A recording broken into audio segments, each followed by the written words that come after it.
Então, mais uma aula, né? Galerinha do sexto ano, aula de geografia.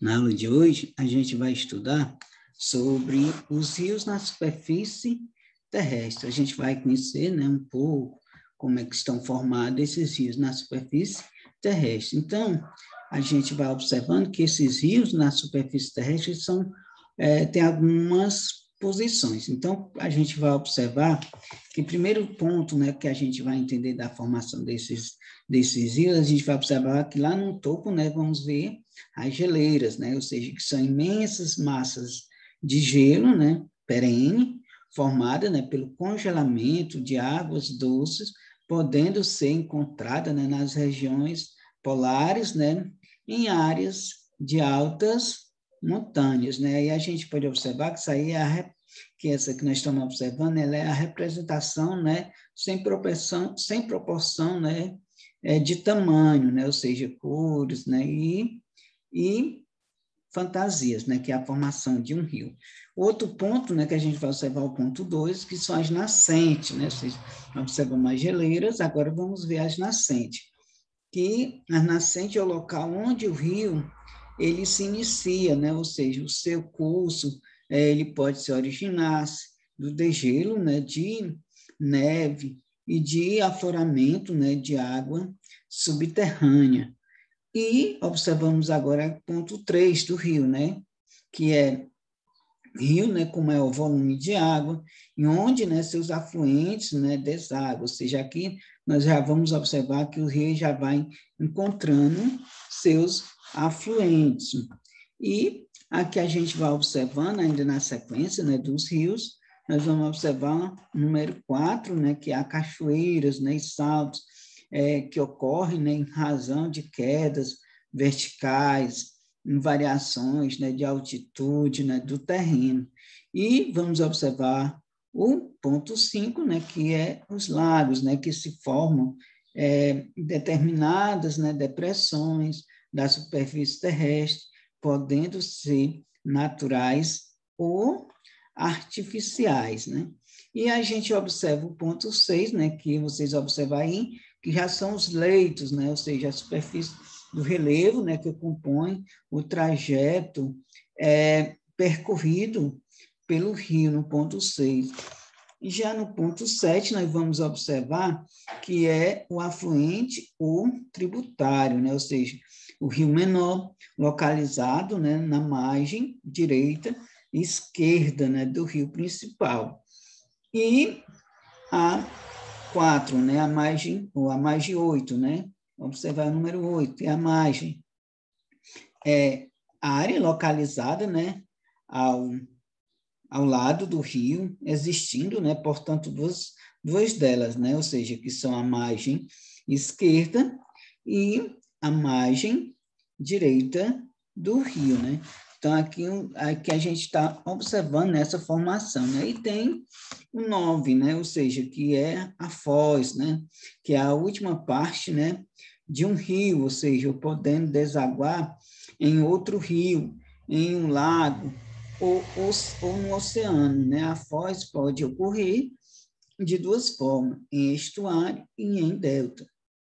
Quando a foz é formada, né, por um longo canal de descarga da água do rio, chama-se foz em estuário. Quando apresenta uma série, né, de canais e ilhas, chama-se foz em delta. Então, a gente pode observar que os rios, né, da superfície terrestre, eles são, como a gente pode observar, como a gente já viu, né, os rios são porções, né, de água doce que fluem, né, em seus cursos. E os rios, eles fluem, né, por causa da gravidade, né, de um ponto mais alto do relevo, onde está, né, na sua nascente, né, como a gente observou, para os terrenos mais baixos, né, onde se localiza, né, a foz. Então, a gente observa que o rio ele vai ter sua proporção das partes mais altas, que são nascentes, até a sua foz, que é a parte mais baixa. E, como nós vimos na imagem, né, ou seja, ela mostra, né, de maneira esquemática, né, o percurso, né, das águas de um rio sobre o relevo terrestre, né, a gente observou, né, esses elementos dessa formação e de um caminho, né, desses rios. Então, aqui a gente vai observar o regime, né, dos rios. Então, a gente pode observar, por exemplo, nessa imagem, né, são duas imagens, né, que na primeira imagem, ela dá na fotografia, né, da região Pantanal, no Mato Grosso, em agosto de 2017, e é possível, né, perceber como o volume de água do rio diminui no período, né, de pouca chuva.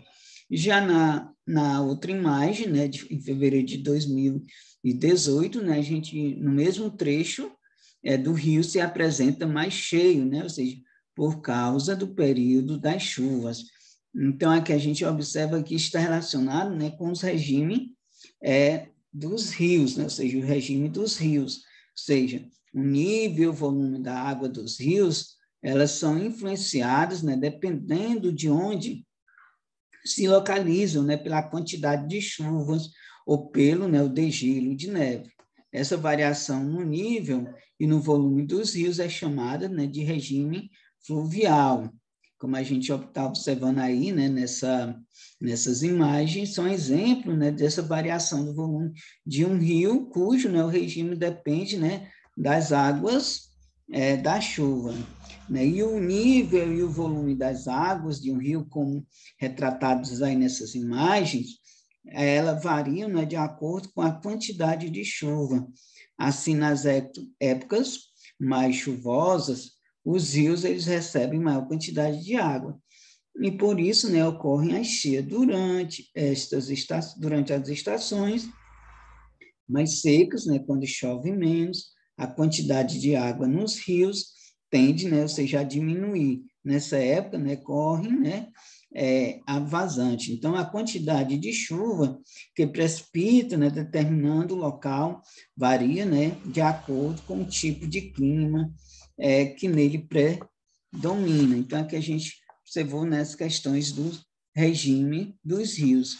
E aqui a gente observa, né, nessa imagem, ou seja, a questão dos rios temporários e rios perenes, né? Então, os rios, eles que secam, né, ou seja, nos períodos de seca, são chamados, né, de rios temporários ou rios intermitentes. Já os rios cujas águas não secam, nem mesmo durante os períodos de seca, são denominados de rio perene, né? Então, nessa fotografia de 2018, a gente pode observar o rio temporário, né, localizado no município de Cabrobó, ou seja, em Pernambuco. Então, isso é um rio, né, ou seja, temporário, ou seja, é um rio que, como a gente observa, um rio temporário é um rio que seca, né, em um determinado período do ano, ou seja, é um tipo de rio que a gente vai ver ele mais com água durante os períodos chuvosos, né, que é os rios temporários. Aqui a gente vai observar o relevo e os rios, né? Então, ou seja, os rios, eles podem ser diferenciados, né, com rios de planície e rios de planalto, né, como a gente observa aí, de acordo com o relevo sobre o que aflui, né? Então, a gente observando o rio de planalto, né? Ou seja, essa fotografia retrata, né, essa imagem retrata um rio de planalto localizado em Laos, né, na Ásia, em 2018. Então, o Rio de Planalto, alguns rios, eles escoam, né, sobre um relevo, né, íngreme, ou seja, apresentam, né, diferença significativa de altitude em seu percurso. Nesse tipo de rio, né, é comum a ocorrências, né, de cachoeiras e quedas d'água. O desnível, né, do terreno por onde flui, né, um rio como esse gera, né, aumento na velocidade de suas águas, né, que por sua vez carregam, né, grande quantidade, né, de sedimento, que é conhecido, né, assim, chamado erosão. Isso causa, né, um desgaste no leito do rio e muitas vezes, né, um aumento em sua profundidade. Esse tipo de rio é conhecido como um rio de planalto. Então, os rios de planalto são aqueles, né, que têm, né, uma certa um relevo de relevo íngreme, ou seja, que apresentam, né, uma diferença de altitude seja, que é alto, né? Com isso, causa uma maior velocidade de água. Por outro lado, a gente vai observar o rio de planície, né? Então, o rio, como a gente observa nessa fotografia, que foi retirada em 2017, ela retrata, né? Ou seja, ela retrata a parte, né? Do rio de planície, localizado no estado da Amazonas. Então, aqui a gente pode entender que o rio de planície, né? Eles escoam, né, por um relevo plano e geralmente sinuoso. As águas desses rios eles fluem por terrenos com menor declividade, isto é, com menor diferença de altitude no decorrer do seu curso. Em rios como esse, é comum o acúmulo, né, de sedimentos nas margens, originando bancos de areias e planícies fluviais, que ocasionam, né, constantes mudanças em seu trajeto. Esses rios são denominados, ou seja, rios de planície, ou seja, eles são denominados rio de planície porque eles escoam, né, ou seja, a sua água, seu terreno, são denominados planos, ou seja, por isso que são denominadas essas questões de planície. E aqui a gente vai observar agora as bacias hidrográficas, né? Ou seja, aí a gente observa nessa imagem, nessa primeira imagem, a gente observa que é um esquema, né, de bacia hidrográfica, né? Então, a gente pode observar aí o divisor de águas, a bacia hidrográfica, e do outro lado também a gente vai observar os divisores de água. Então, quando a gente observa essa observação das bacias hidrográficas, ela é uma porção de terras, né, drenadas por um rio principal e os seus afluentes, é denominado de bacia hidrográfica. Então, vocês podem observar aí que em determinado ponto do rio a gente vai ver que tem vários afluentes. Então, esses afluentes, ele vai ser denominado essa bacia hidrográfica, né, que são os rios que eles vão se juntando ao rio principal. E a porção mais elevada, né, do relevo, que rodeia a área da bacia hidrográfica, né, conhecido como divisor de águas. E, além de estabelecer, né, o limite entre as bacias hidrográficas, os divisores eles separam, né, o escoamento das águas provenientes das chuvas para o interior, né, de cada bacia, né, como a gente pode observar aí nessa imagem, da questão das bacias hidrográficas relacionada com seus divisores de água. Por outro lado, a gente vai observar aqui as regiões hidrográficas, né? A gente pode observar nessa imagem que são as regiões hidrográficas brasileiras. Então, a gente pode observar aí que esse mapa ele vai colocar por regiões, né? Então, a gente observa que a região norte, nós vamos ter a região amazônica, nessa parte maior, mais verde. Nós vamos observar em outras regiões aí o centro-oeste, ou seja, são divididos por regiões, né? Então, quando a gente fala de regiões hidrográficas, a gente vai ver que os rios e lagos presentes, né, em determinadas porções da superfície terrestre, como em um estado, né, país, ou continente mesmo, né, formam o que denominamos de rede hidrográfica. O Brasil, né, é o país que possui uma das mais abundantes redes, né, hidrográficas do mundo. Parte de seus rios é aproveitada das mais variadas maneiras, entre elas a navegação, geração de energia elétrica, irrigação e abastecimento, né, das cidades. E desde 2003, né, como a gente observa, o Conselho Nacional dos Recursos Hídricos, órgão do governo federal, ele agrupa, né, a rede hidrográfica brasileira em 12 unidades denominadas de regiões hidrográficas, né, como a gente observa aí nesse mapa, aí do lado, que tem as legendas, né, são as divisões das regiões hidrográficas brasileiras. Cada região hidrográfica ela pode abrigar uma ou mais bacias hidrográficas do território brasileiro, né? Como a gente pode observar, né? aí, né, nesse mapa, que como está, né, ou seja, a organização da bacia hidrográfica brasileira. Então, é interessante a gente ver, né, que a bacia hidrográfica brasileira ela está dividida em 12, né? E a gente observa aqui o uso, né, das águas nas principais bacias hidrográficas do mundo, né? Então, aqui a gente observa a bacia hidrográfica, né, do rio Mississippi, né, nos Estados Unidos. Então, a gente observa que o Mississippi, né, é o principal rio da bacia e um dos mais importantes rios dos Estados Unidos, com aproximadamente 3.778 quilômetros, né, de comprimento. As águas do rio do Mississippi são utilizadas, sobretudo, como vias de transporte para o escoamento de produção agrícola dos Estados Unidos e também para diversos tipos, né, de mercadorias. Aí a gente observa, né, nessa imagem, observamos, né, o rio Mississippi nos estados de Iowa, né, nos Estados Unidos. Essa foto ela foi tirada em 2018. Então, vocês observam aí nessa imagem do rio Mississippi, né, ou seja, no estado de Iowa, nos Estados Unidos. E aqui a gente observa outra, né, importante bacia hidrográfica do mundo, que é a bacia hidrográfica do rio Amazonas, né, ou seja, aqui no Brasil.